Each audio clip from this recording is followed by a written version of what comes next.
Tonight's headlines are brought to you by McDonald's. Good evening, Commonwealth, and thanks for watching the Channel 2 News. I'm Sally Limis. Let's take a look at tonight's top stories. After months of crunching numbers, the budget bill is now law. Also tonight, a report of an overdue hiker reveals illegal activities involved. And the third shot for fighting COVID is finally here. In sports, Old B Bank searches for its first point in 10 weeks. Gotta give them that. Stay with us, these stories and more are next. You are everything that matters to me, and I promise to do whatever it takes to keep you healthy, to be comfortable, and to be free. I love you. As long as we're together, I'll always make sure that home will always be our best place to breathe.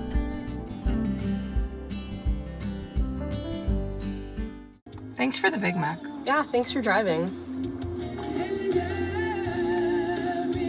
Wait, what are we listening to? Get it at McDonald's when you get 2 of your faves for just $6. So you went to Mickey D's and didn't even... Man, that's wrong.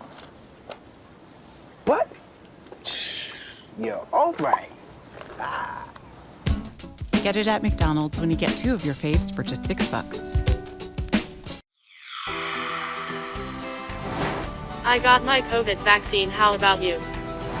আমার আছে COVID-19 টিকা আপনার আছে কি ได้รับวัคซีนโควิด -19 แล้วนะคะแล้วคุณล่ะคะได้รับวัคซีนหรือยัง Tapos na po ako magpa-COVID-19 vaccine. Kayo naman po. Tapos na rin ba? I did it. I did it for you. Do it. Do it for us. I did it for my friends. I did it for my family. I did it for my daughter. Let's do it together.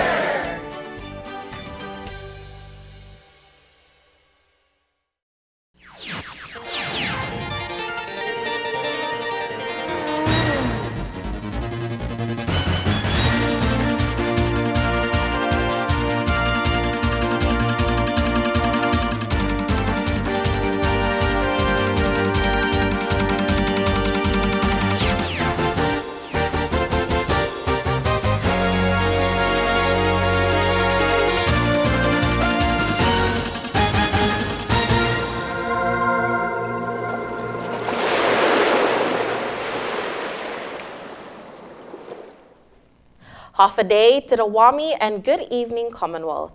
Today is Friday, October 1st, 2021.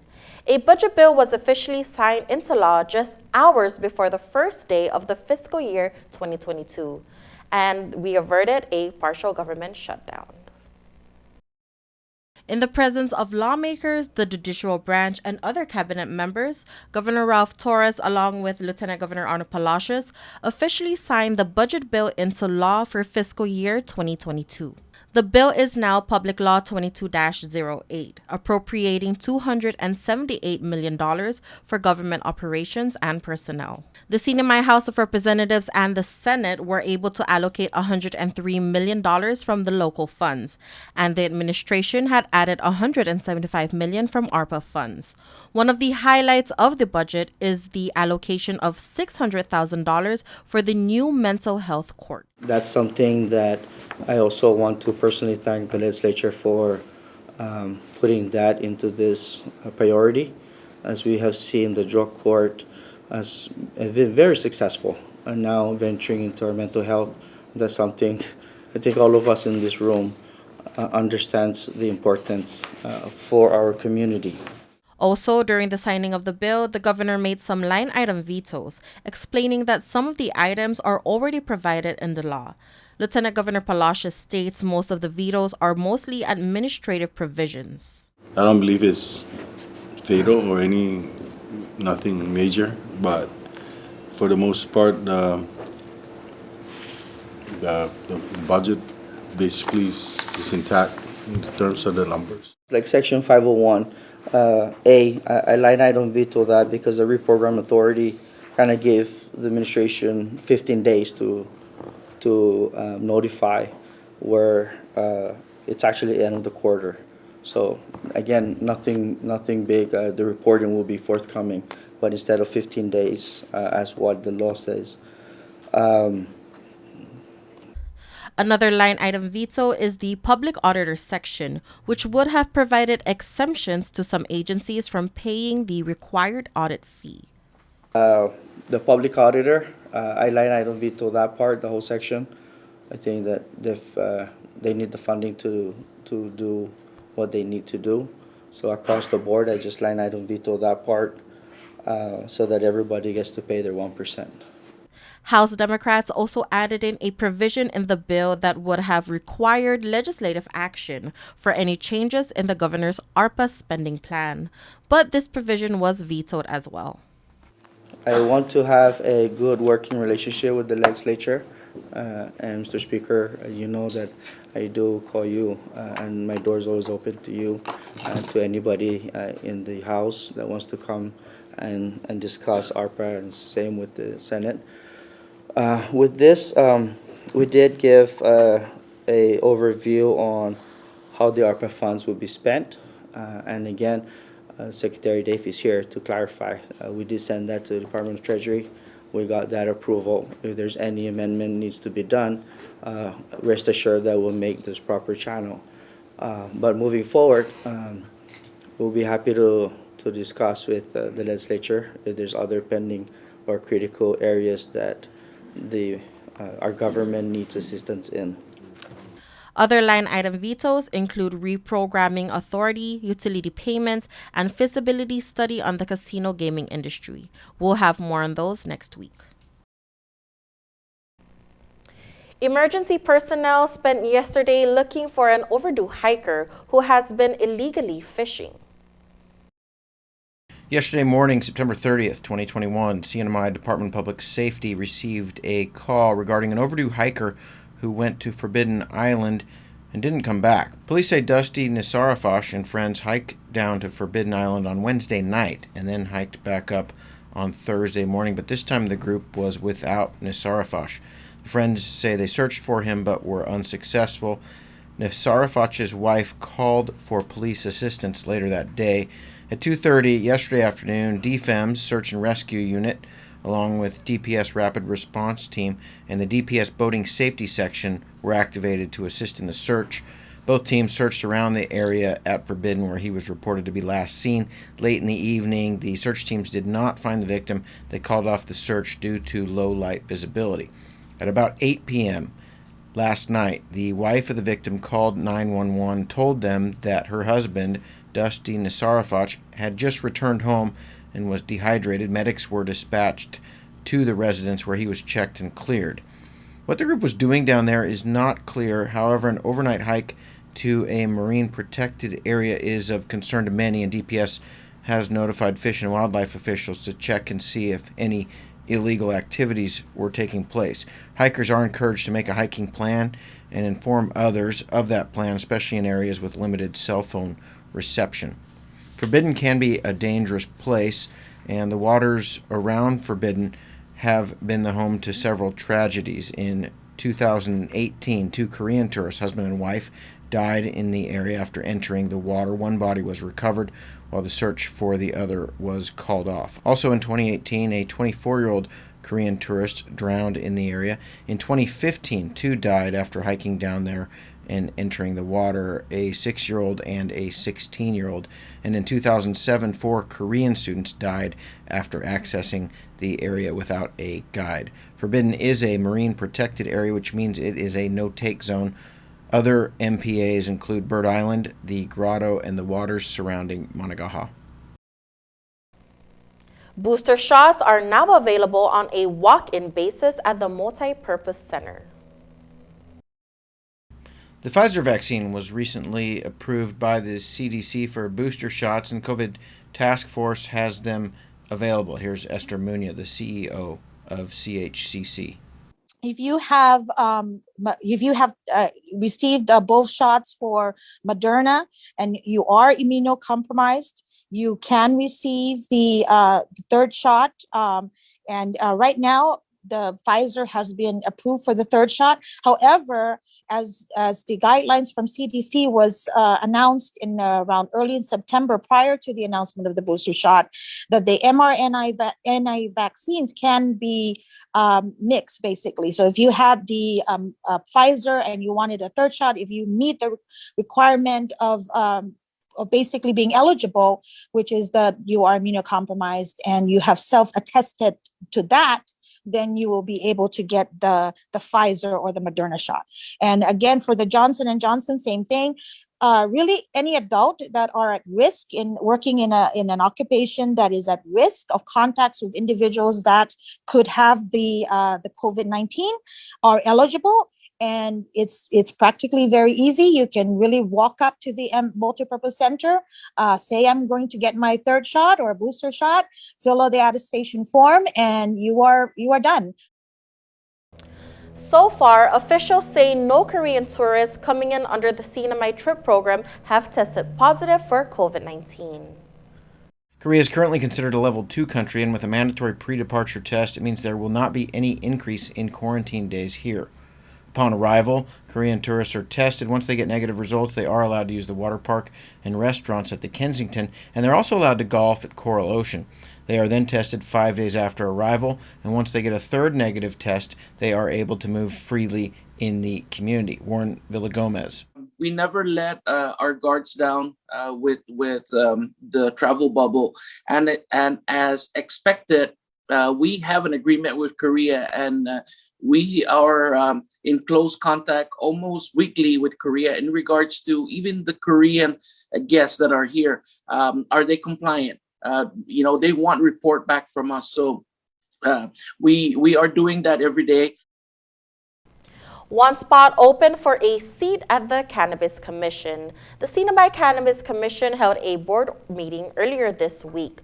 One item on their agenda was the re-election of officers. Nadine De Leon Guerrero remains chairwoman, while Matt De Leon Guerrero remains vice chairman. They both represent Saipan. Secretary Journey Hofschneider was also re-elected, while Rhoda Mayer endorsed once again Thomas Songsung as a sitting member. The spot for treasurer is now open. According to law, there must be a representative from the Northern Islands on board. Former treasurer Val Taisikan has stepped down.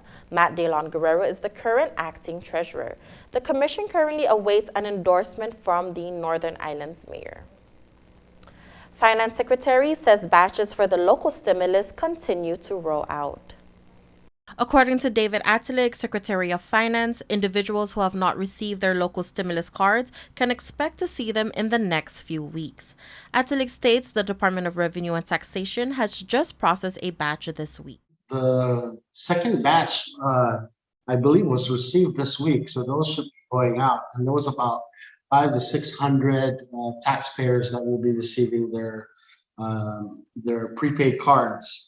We just processed this week on Tuesday, we processed 3,000 taxpayer local stimulus. The process is once Reventax inputs the data into the system, the Department of Finance then remits the funds to the prepaid card processor. This takes about 3 to 4 weeks. It's not an issue of funds, it's the issue of the prepaid debit cards being produced and mailed to the individuals. And so we expect that to come out in about 2 to 3 weeks, and then another week for local mailing. You are still able to submit the 2020 1040 tax forms if you haven't already. Just drop it off at the Reventax building in Dandan. You may also download the forms online at finance.gov.mp. For more questions or inquiries, please email revtaxinfo@dof.gov.mp. Coming up, it's a problem in the Marianas, but local leaders and officials are taking the step to tackle it. Stay tuned.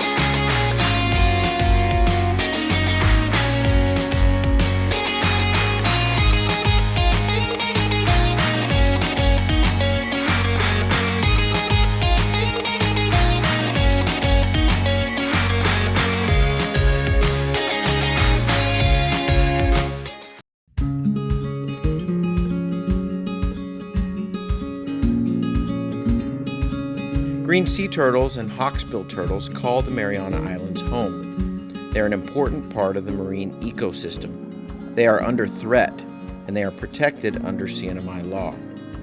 Keep plastic out of the ocean. Keep vehicles off the beach.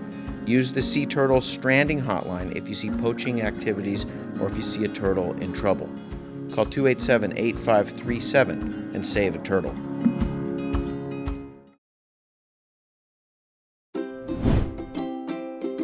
The Tan Soo Lin Foundation promotes the culture of giving back.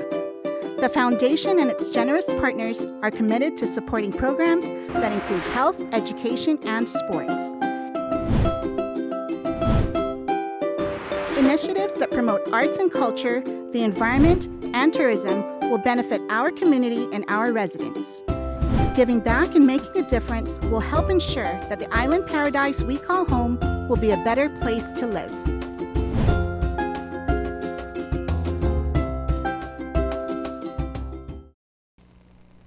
Welcome back to the Channel 2 News. A historic event today, the establishment of multiple local agencies and departments in the Marianas to support the dedicated group of experts in their efforts to treat CNMI residents with substance abuse disorders. Take a listen. Prevention is key, and now a consortium has been formed in the CNMI committed to support prevention of and treatment of substance abuse disorders. The group is called the CNMI Methamphetamine and Opioid Initiative Consortium, better known as the CNMI Blue Ribbon Initiative. They are comprised of local leaders, school officials, government heads, and even representatives from the private sector. Today, they signed a memorandum of agreement. It's a very exciting time in our history to see this partnership, this consortium come together today. We have a lot of new resources that are emerging in the Commonwealth to help people with addiction and their families to heal and recover together. So I'm very thankful for this opportunity to witness this event today. Personal issue. I think all of us have had family and friends affected by substance abuse, and particularly meth and opioid addiction. And so I think, the opening comments about it taking a village to really raise a child, well, it's going to take an entire Commonwealth to help everyone recover, the addicts themselves as well as their family and friends. So I'm very excited for NMC to be a partner in this, to provide the training and support that our community needs and this consortium needs. And I'm just so happy to be here to help in that regard.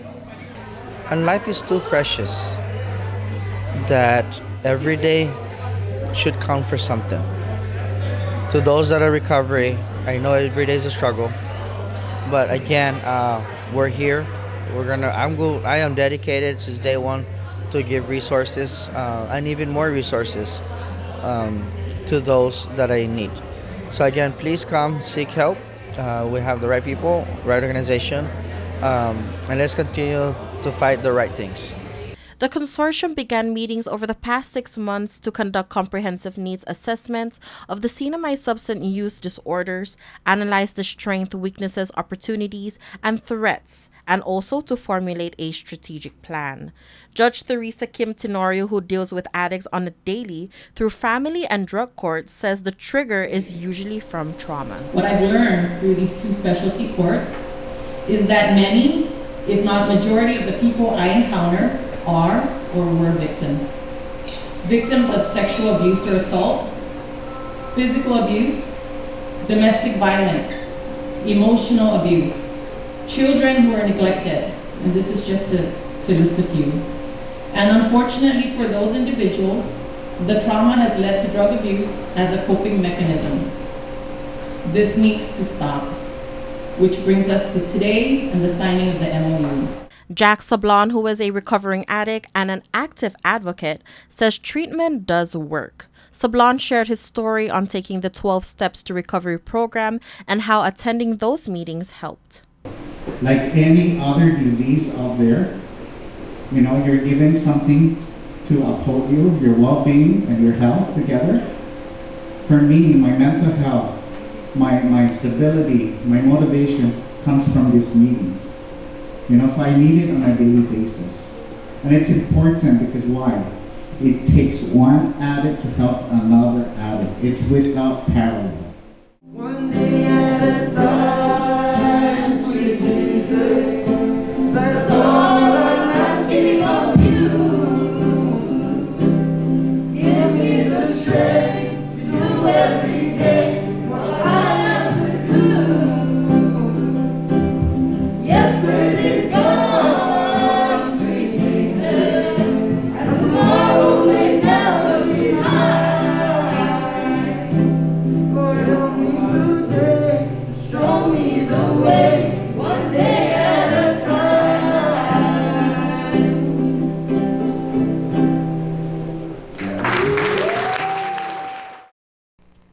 The community is invited to a Chamorro and Carolinian Cultural Heritage Celebration taking place this weekend.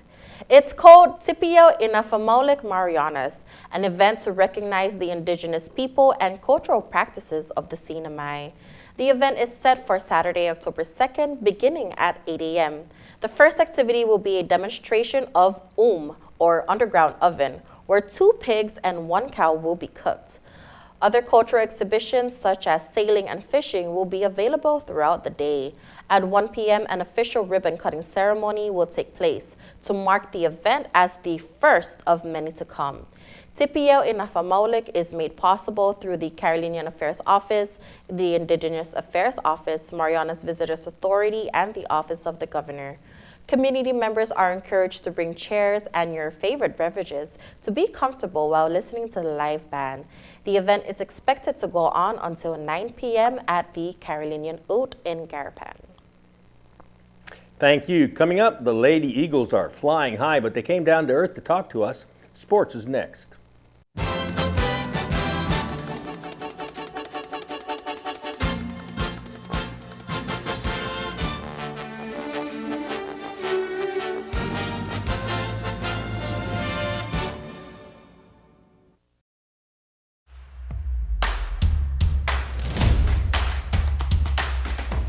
For the different beats of your life, we're here to keep you connected the way you want it. Plans made for you, by you. Build your own bundle with Link. Select the internet, entertainment, mobile, and home phone plans that fit your lifestyle. Pay for what you want, not for what you don't. Build your own bundle and save with Link.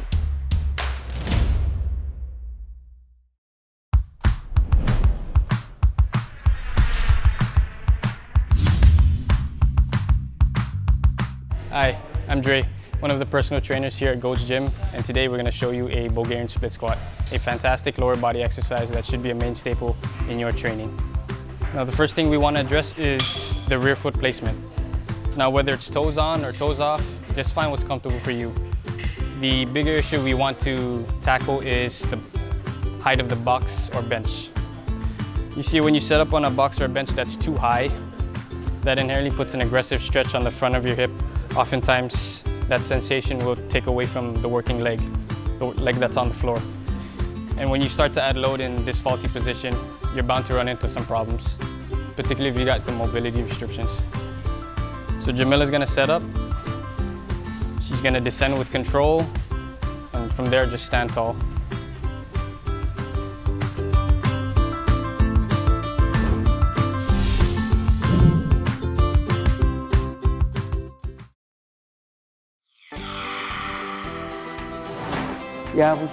COVID-19 vaccine ngayon.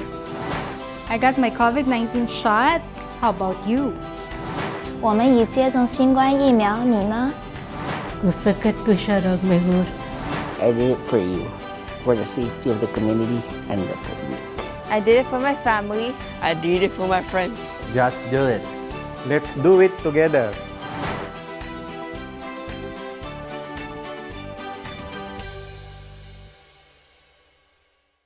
You are everything that matters to me, and I promise to do whatever it takes to keep you healthy, to be comfortable, and to be free. I love you.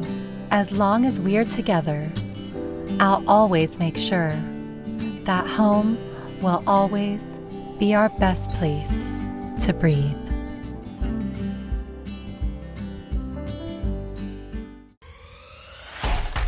Tonight's sports brought to you in part by Tan Holdings through the Tan Su Lin Foundation, making communities a better place to live.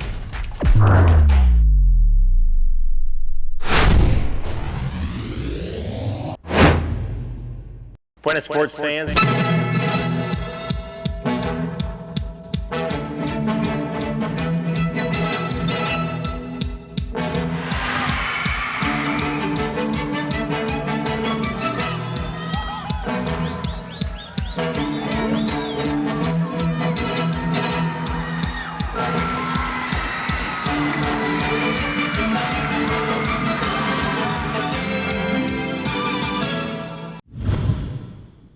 Buenas sports fans, Sunday afternoon in the A division, the premier division of the men's soccer league. It was one of the teams that has the best name that we like, Old B Bank.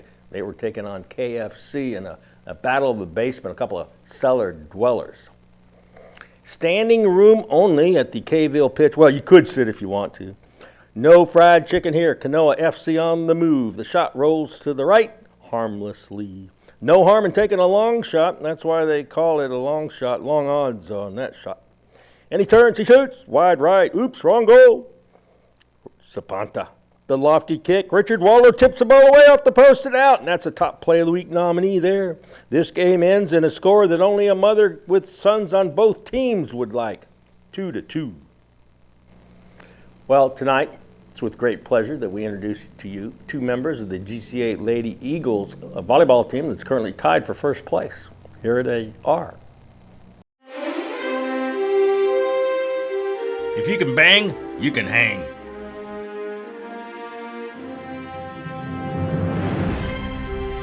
Young Star Shining, brought to you by the Tan Su Lin Foundation.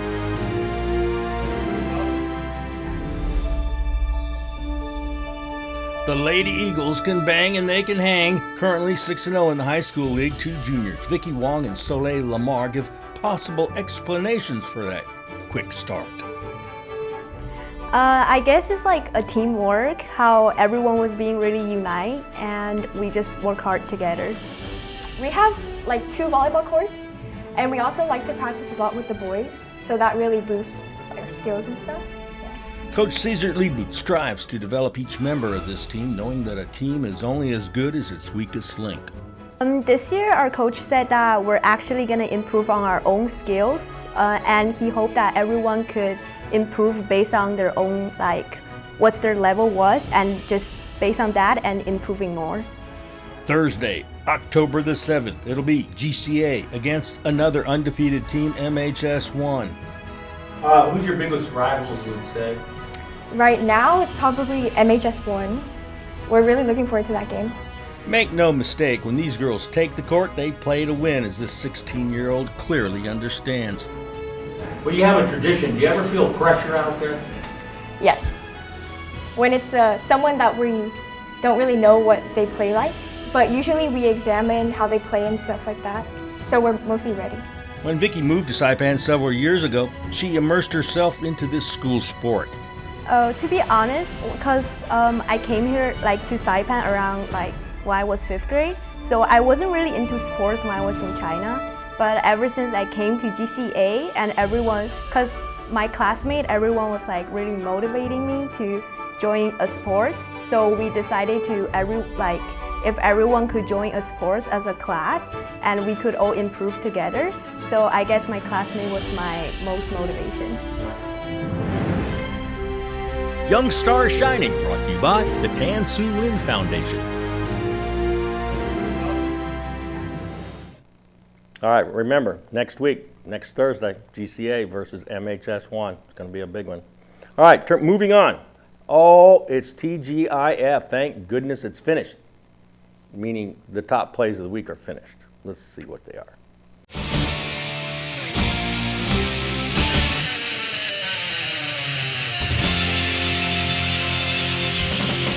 Coming in at number 2, it's goalie Richard Waldo with the stretch and save. Richard Waldo, stretch it and save it. Top play number 2.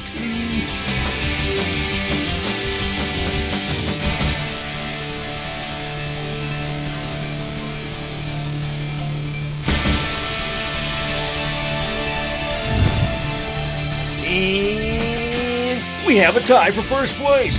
On the left, GCA Eagles bringing down the hammer, undefeated, 5-time defending champs. On the right side, MHS Dolphins playing Smash Mouth Volleyball. They're undefeated and the last team to win a championship besides GCA. Circle the wagons, mark your calendars, October the 7th. These teams will face each other in a Sasupi showdown.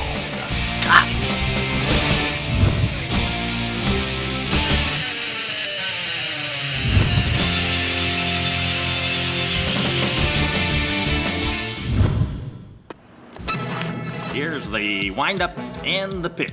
I don't believe what I just saw! Buy one, get one free for the off-road adventure at Marianas Trekking. Come ride our side-by-sides at our best price ever and experience a great 90-minute trail ride. Rain or shine, hopefully rain. Book now at Marianas Trekking. Saturdays and Sundays by reservation. Call 323-8735 or book at marianastrekking.com. One of the best things you can do during the pandemic is to get yourself healthy and strong. Gold's Gym is a great place for a tune-up. Wide open workout spaces with dedicated cardio, free weights and machines, personal training, group exercise, and good nutrition. Short-term daytime promo on sale now, just $159 for 3 months. Call 233-4000.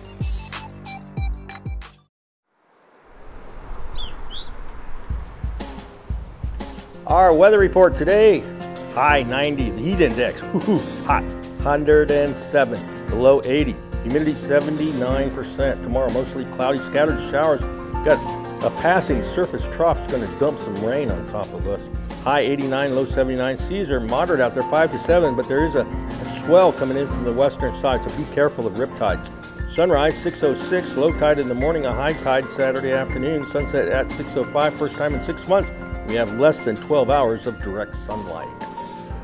Well, the sun is set on this show. It's official. The weekend's beginning right now. Have a great one. Have a safe one. See you back here on Monday.